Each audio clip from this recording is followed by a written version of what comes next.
Don't forget to like the video, share your thoughts or story in the comments, and subscribe to stay updated with our latest stories. Now before I begin, tell me where you are watching from. I'd love to know which cities and towns are joining me for this memory that stayed with me for years. That day began like any other, the kind of quiet morning you barely notice until something unexpected shifts the way the air feels. I remember standing in my kitchen, rinsing a cup I had used earlier, listening to the gentle hum of the refrigerator and the soft ticking of the wall clock. The sun wasn't fully up yet, but enough light spilled through the blinds to paint faint lines across the counter. Everything felt ordinary, steady, predictable. I was 58 then, comfortable with routines, comfortable with the way life had settled into calmer rhythms. I never imagined that a single quiet message from my grandson could soften a day I had once filed away as difficult. I heard his footsteps before I saw him. He always walked quickly but lightly, almost like he didn't want to disturb anything around him. When he appeared in the doorway, he looked a little unsure, almost as if he wasn't sure whether he should be there at all. His hands were tucked into the pockets of his jacket, and his eyes kept shifting between me and the floor. He was 17, tall and growing into himself, but that morning he looked younger, more reserved, and strangely thoughtful. "Grandma, do you have a minute?" he asked, his voice softer than usual. I dried my hands with the towel hanging by the sink and nodded. "Of course I do. Come in. What's on your mind?" He stepped inside slowly and took a seat at the small table by the window, the one he used to sit at when he was little, coloring or talking my ear off about things he learned in school.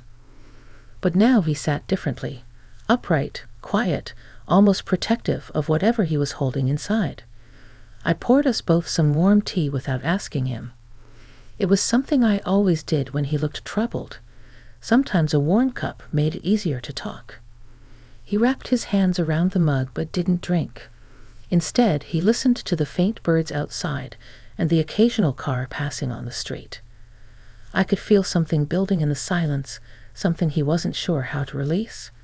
I didn't push him. I just waited, watching the sunlight grow brighter on the window pane. "Grandma," he finally said, "I know you're trying to stay strong about everything going on." His voice wavered just a little, and that's when I understood what day it was for him. The anniversary of something I tried to forget but never truly could. A day touched with sadness I rarely allowed myself to name. My heart tightened, not from the memory itself, but from the fact that he remembered. He continued, "I didn't want you to wake up feeling alone today."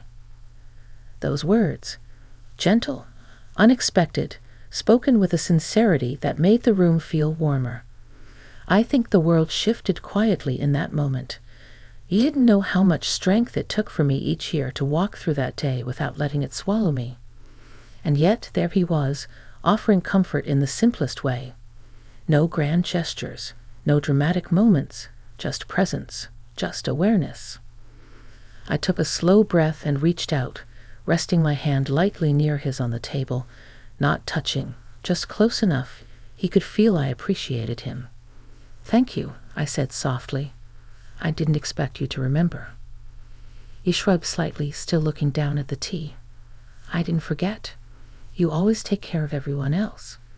I wanted to make sure someone was taking care of you today." For a moment, I didn't know what to say. It had been a long time since someone noticed the quiet weight I carried. He wasn't trying to fix anything, and he wasn't trying to make me relive anything. He was simply acknowledging that I had lived through it, and somehow that small act unraveled years of silence I had wrapped around myself. We sat together for a while, neither of us rushing the moment.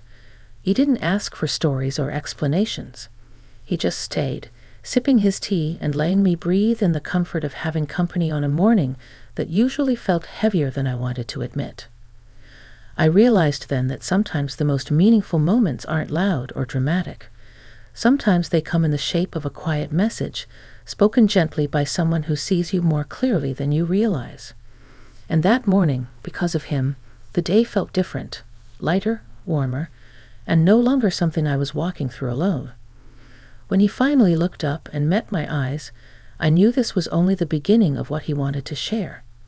And I felt a shift inside me, like a door had opened to something I wasn't expecting but deeply needed. Don't forget to like the video, share your thoughts or story in the comments, and subscribe to stay updated with our latest stories. Now before I continue, tell me where you are watching from. I always love seeing the places these memories reach. After we finished our tea, the morning settled into a gentle calm, the kind that makes you feel as if the world has slowed down just a little to give you space to breathe. My grandson sat quietly, still thoughtful, still carrying something he hadn't fully spoken. I could see it in the way he traced the rim of his cup, his shoulders tense despite his calm expression. He had more to say, and I sensed he was choosing his words carefully. I stood up and opened the curtains a little wider. The backyard glowed with that soft golden light that only appears in the morning. It spilled across the grass and brushed gently against the old maple tree. I'd always felt steadier when the house was filled with sunlight, and maybe he needed that too.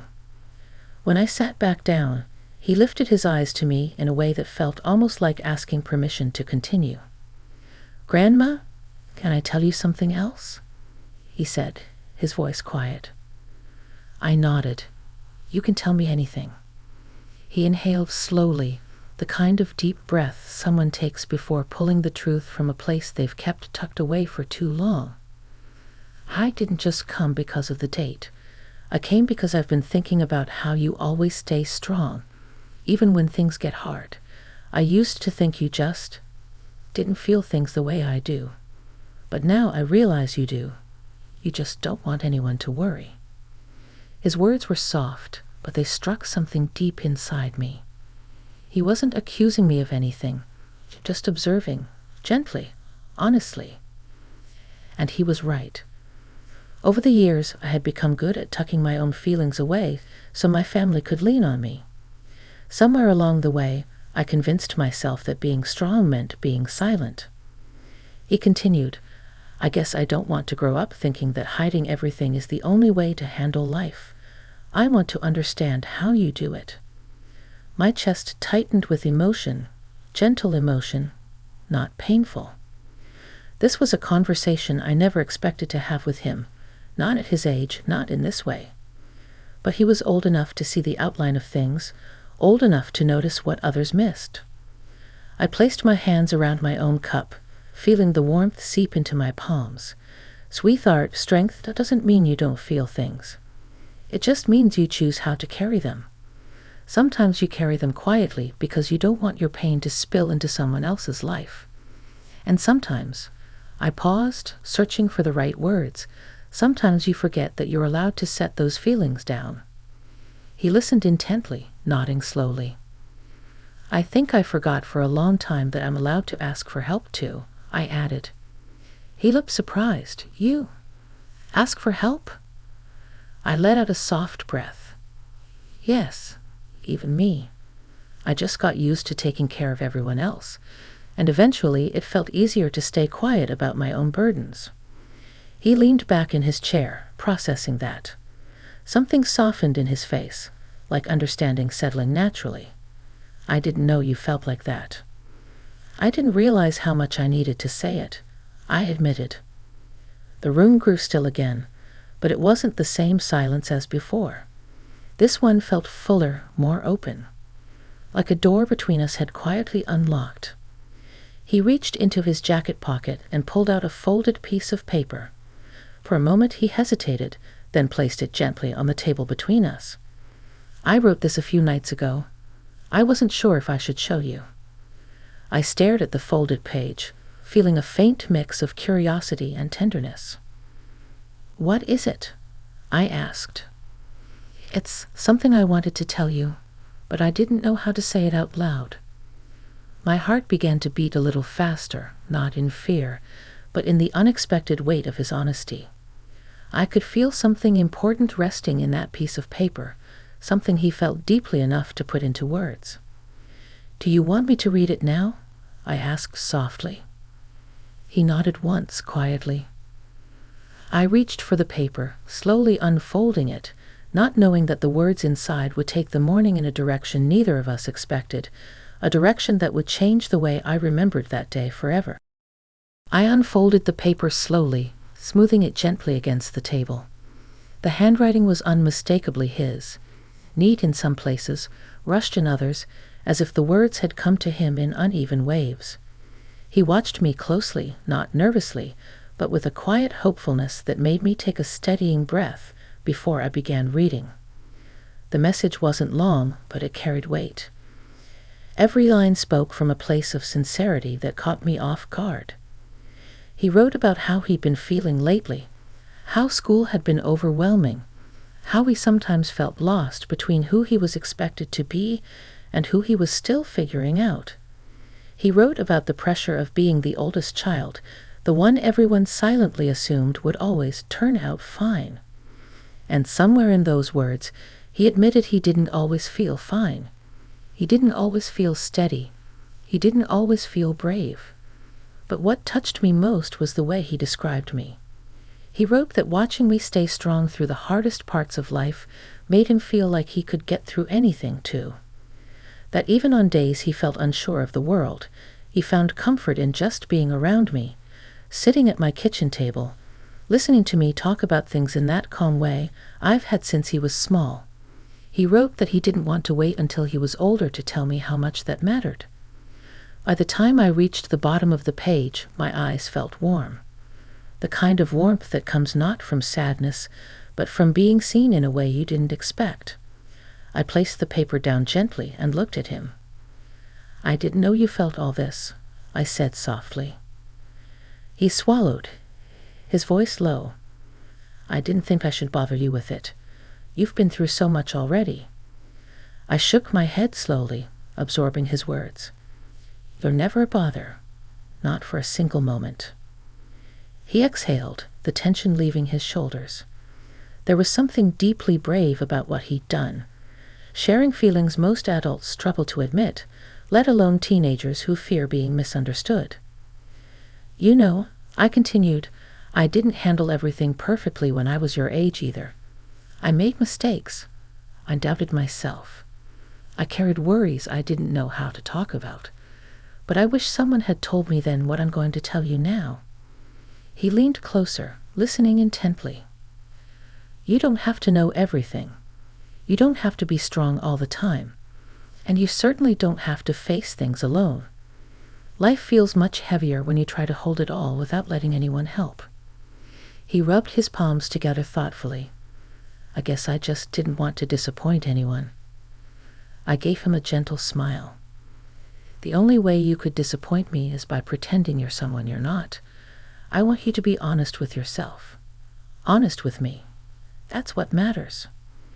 He nodded slowly, and something in his expression softened, like a weight he'd been carrying for far too long was finally letting go. The sunlight streaming through the window shifted slightly, warming his face, and for a moment he didn't look 17. He looked older somehow, shaped by everything he just shared, and everything he was learning to accept. We sat together in that quiet understanding, the kind that doesn't need dramatic moments or loud declarations. The house felt warm, grounded, steady, and so did he. After a long pause, he spoke again.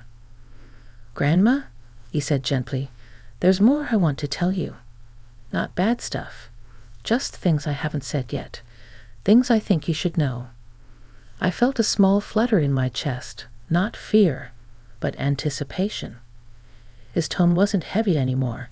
It was thoughtful, almost peaceful. Whatever he was about to share wasn't a burden. It was something he wanted to give. "What is it?" I asked quietly. He glanced around the kitchen, as if gathering the right words from the air itself. Then he looked back at me. "It's about that day you always try to forget," he said softly. "I think I understand it differently now, and I want to tell you what I realized." The room grew still, not tense, not uncomfortable, just still in the way important moments tend to be. I folded the letter carefully and placed it beside me, waiting for him to continue. knowing that whatever he said next would shape the rest of that day and the memory that had lived quietly in both of us for years. Don't forget to like the video, share your thoughts or story in the comments, and subscribe to stay updated with our latest stories. And before I continue, tell me where you're watching from. It always warms my heart to see the different places these stories reach. He sat across from me, his hands resting loosely on the table now, no longer tense or fidgeting. There was a calmness in his eyes that hadn't been there earlier, a gentleness that made me feel both grounded and strangely expectant. When he spoke again, his tone carried a quiet confidence, like he had finally found the words he'd been searching for. "I've been thinking a lot about that day," he said softly, "the one you always try to move past. And I realized something. I don't remember the sadness the way other people do. I remember you." His words settled into the room with a warmth I didn't fully expect. I watched him as he continued, choosing each sentence like it mattered, which, to him, it clearly did. "You always talk about that time like it was the end of something," he said. "But when I think about it, I see the beginning of who you became for us. You didn't fall apart, even though you had every reason. You kept showing up. For Mom, for me, for the whole family. I think that's why I wanted to come today. Not to remind you of what hurt, but to remind you of what grew from it." His perspective washed over me in a way that felt almost cleansing. I had carried that day like a shadow for so long, convinced it had marked me in ways I couldn't erase. But hearing him describe it not as a wound, but as a turning point, one that shaped his life too, made something inside me loosen. "I never thought of it like that," I whispered. "I know," he replied, leaning forward slightly, "because you lived the hardest part of it. But I lived the part where you kept going. And that's the part that changed my life. I guess. I wanted you to know that. I wanted you to hear it from me." A quiet warmth rose in my chest, spreading slowly, steadily, like sunlight filtering through a window on a winter afternoon. I felt seen, not for my strength alone, but for the parts of me that had quietly fought to stay whole. "You know," I said gently, "when you were little, I used to worry that I wasn't giving enough, that I wasn't always the kind of person you could lean on. I was afraid you'd grow up feeling a distance between us." He shook his head immediately. "I never felt distant from you. I think I always felt closest to you, even when we weren't talking about anything important." His honesty touched something deep, something fragile and resilient all at once. It was a reminder that love doesn't always grow from grand gestures. It often grows in the quiet moments, the small acts, the unseen efforts. We talked a little longer, drifting gently through memories and thoughts we had never voiced before. And with each moment, the air became lighter. The day, which had once held such heaviness for me, softened into something unexpectedly comforting. Eventually, he stood up from the table and walked over to the window, looking out at the backyard. The sunlight was brighter now, stretching across the grass like a warm blanket. He turned back toward me, his smile easy and relaxed. "I'm glad I came today," he said. "I didn't know exactly what I wanted to say at first, but I feel like I said what mattered." "You did," I answered, "more than you know." He walked back and leaned down slightly, resting his hand on mine in a quiet, respectful gesture that carried more meaning than words could. It wasn't dramatic or emotional in a heavy way. It was simply sincere. A moment of connection that made the entire morning feel transformed. "I hope you remember this day differently now," he said gently. "Not just for what happened back then, but for what happened today." And he was right. Something in me had shifted. The old memory no longer stood alone in its sorrow. It was now paired with something tender, something healing, something that redefined the way I would carry it from that moment forward. As he left the house, closing the door softly behind him, the warmth he brought lingered. The kitchen felt brighter. My heart felt lighter.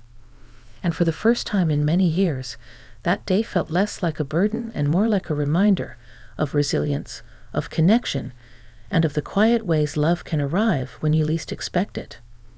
His message had changed the way I remembered that day, and somehow it changed a part of me too.